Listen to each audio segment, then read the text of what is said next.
প্রিয় দর্শক শ্রোতা, আসসালামু আলাইকুম এবং অনন্ত শুভকামনা সবার জন্য।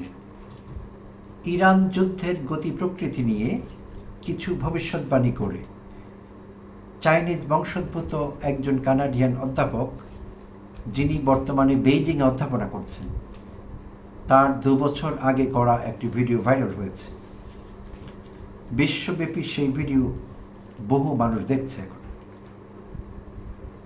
তো সেই অধ্যাপক জিয়াং, তিনি চাইনিজ বংশোদ্ভূত একজন অধ্যাপক, যিনি একই সঙ্গে কানাডার নাগরিক এবং বর্তমানে বেইজিংয়ে পড়াচ্ছেন। বেশ ইন্টারেস্টিং একটি ক্যারেক্টার। তিনি পড়াশোনা করেছেন যুক্তরাষ্ট্রের ইয়েল ইউনিভার্সিটিতে, ইংরেজি সাহিত্য নিয়ে পড়াশোনা করেছেন, কিন্তু তিনি এখন দর্শন এবং ইতিহাস পড়াচ্ছেন বেইজিংয়ে। তো অধ্যাপক জিয়াং আরেকটি ইন্টারেস্টিং ইউটিউব চ্যানেল আছে, প্রেডিক্টিভ হিস্ট্রি। তো নাম শুনেই আমরা কিছুটা আঁচ করতে পারি। তিনি তার চ্যানেলে প্রেডিকশন করেন, ভবিষ্যতের রাজনৈতিক ঘটনাবলীর তিনি আগাম পূর্বাভাস দিয়ে থাকেন।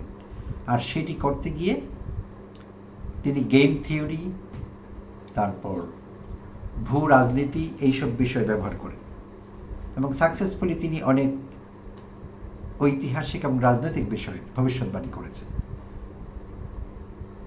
তো তার চ্যানেলটি চাইলে কেউ ঘুরে দেখতে পারেন। আমি আজ তার চ্যানেলে প্রথমবারের মতো গেলাম, আমার কাছে বেশ ইন্টারেস্টিং মনে হয়েছে।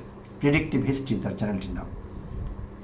তো 2 বছর আগে যেটি বলছিলাম, 2024-এর মেতে তিনি কিছু ভবিষ্যৎবাণী করেছিলেন ডোনাল্ড ট্রাম্পকে নিয়ে।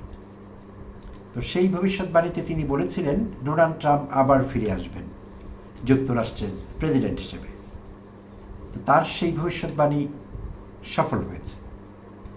তিনি আরেকটি ভবিষ্যৎবাণী করেছিলেন ডোনাল্ড ট্রাম্প ইরানে হামলা করবেন। দ্বিতীয় ভবিষ্যৎবাণী, সেইটিও সফল হয়েছে, ফলে গেছে। তৃতীয় ভবিষ্যৎবাণীটি তিনি করেছিলেন যুক্তরাষ্ট্রের ইরান যুদ্ধে শোচনীয় বিপর্যয় ঘটবে, পরাজয় ঘটবে। তো এইটি বিশ্বব্যাপী আলোচনার জন্ম দিয়েছে। এই অধ্যাপককে মানুষ নতুনভাবে জানবার চেষ্টা করেছেন যে তার 3টি শক্তিশালী প্রেডিকশন, এর মধ্যে 2টোই সফল হয়েছে, তৃতীয়টি সফল হওয়ার পথে আছে কিনা, এই প্রশ্ন অনেকের মধ্যেই দেখা দিয়েছে। এবং আমরা মনে প্রাণে চাই তৃতীয়টি সফল হোক। সারা দুনিয়ার শান্তিকামী মানুষ কিন্তু সেইটিই চান। তো এখন প্রফেসর জিয়াং কিছু ঐতিহাসিক ঘটনাবলীকে ইরানের সঙ্গে মিলিয়ে দেবার চেষ্টা করেছেন।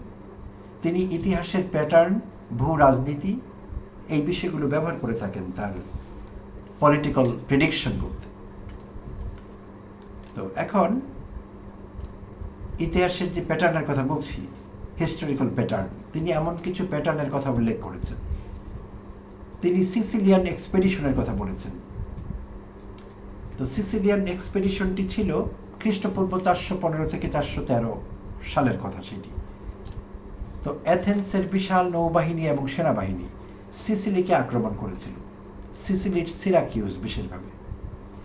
তো শুরুতে তারা বেশ ভালো জয় পেয়েছিল, অ্যাথেন্সের সেই বিশাল বাহিনী, বাট ইভেনচুয়ালি তাদের শোচনীয় পরাজয় ঘটে। এবং ইতিহাসে যতগুলো যুদ্ধকালীন বড় ভুলের কথা বলা হয়, তার মধ্যে এখনও সেইটি, যদিও খ্রিস্টপূর্ব 415 থেকে 13 সালের ঘটনা, তার মানে প্রায় 2500 বছর আগের কথা।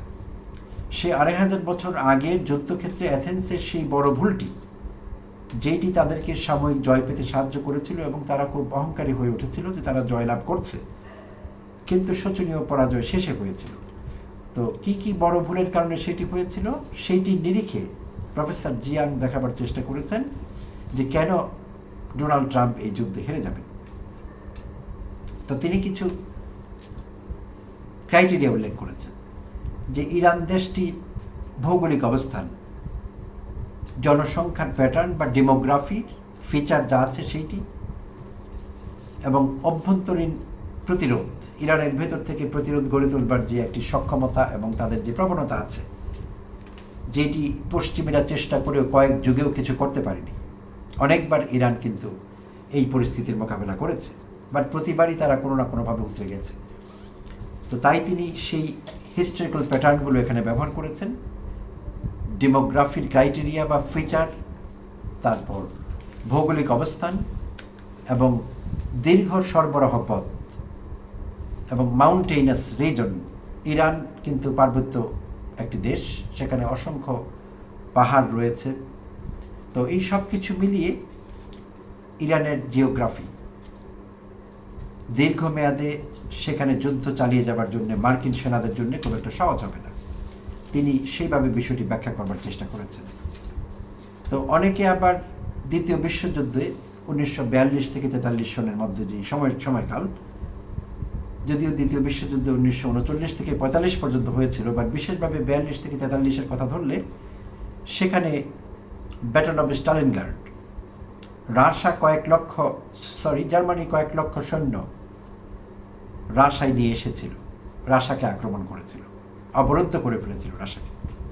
তো শুরুর দিকে তারা ভালো জয় পেয়েছিল, খুব দ্রুত গতিতে জার্মান বাহিনী অগ্রসর হচ্ছিল, কিন্তু শেষের দিকে ভৌগোলিক অবস্থানের কারণে রাশার অতিরিক্ত ঠান্ডা সহ্য করতে পারেনি, দীর্ঘ সরবরাহ পথ এবং রাশান সৈন্যদের এবং জনগণের ভেতর থেকে প্রতিরোধ, এই সব কিছু মিলিয়ে জার্মান সেনাদের চূড়ান্ত বিপর্যয় ঘটে সেখানে, এবং ধারণা করা হয় কমপক্ষে 3 লক্ষ জার্মান সৈন্যকে হত্যা করা হয়।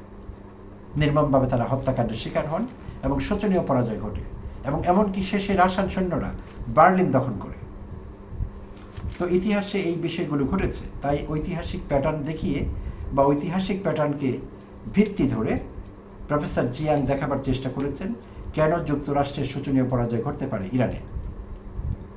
তো সেই জন্যে তার এই ভিডিওটি এখন খুব ভাইরাল হয়েছে, সারা বিশ্বব্যাপী মানুষ সেটি দেখছেন এবং মানুষ মেলাবার চেষ্টা করছেন যে সত্যিকার অর্থে সেই জার্মানদের রাশার পরাজয়, কিংবা খ্রিস্টপূর্ব 415 থেকে 13 শতাব্দী 13 সন আগে সেখানে অ্যাথেন্সের সেনাবাহিনীর যে পরাজয় ঘটেছিল সেই বিষয়গুলোর সঙ্গে রিলেট করবার চেষ্টা করছেন, এবং লোকেরা নিজেরাই একটি প্যাটার্ন তৈরি করবার চেষ্টা করছেন যে যুক্তরাষ্ট্রের ক্ষেত্রে যুক্তরাষ্ট্র এখন যেভাবে ইরানে ফেসে গিয়েছে বলাই ভালো, কারণ যুক্তরাষ্ট্র তাদের নিজের লড়াই লড়ছে না, যুক্তরাষ্ট্রের ভেতর থেকে এখন কথা হচ্ছে।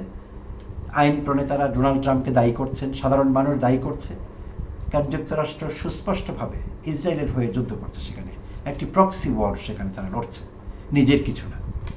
তো সেই প্রক্সি ওয়ারের নৈতিক অবস্থানটি কোথায়? প্রক্সি ওয়ার কখনোই নৈতিকভাবে শক্তিশালী অবস্থানে নিয়ে যায় না কাউকে, কোনো শক্তিকে। আর নৈতিকভাবে শক্তিশালী না হলে কোনো বাহিনী আসলে টিকে থাকতে পারে না, এবং দীর্ঘমেয়াদে পরাজয় অনিবার্য তাদের জন্য। তো যুক্তরাষ্ট্রের ক্ষেত্রে এখন ঠিক তাই হয়েছে, আর সেটির নমুনা আমরা দেখতে পাচ্ছি। তারা এক একজন এক এক রকম কথা বলছেন। ডোনাল্ড ট্রাম্প যা বলছেন, তার পররাষ্ট্রমন্ত্রী মার্কো রুবিও তার কথার বিরোধিতা করে কিছু বক্তব্য রাখছেন। আবার দেখা গেল যুক্তরাষ্ট্রের প্রতিরক্ষা মন্ত্রী পিট হ্যাকসেথ অন্য কথাই বলছেন।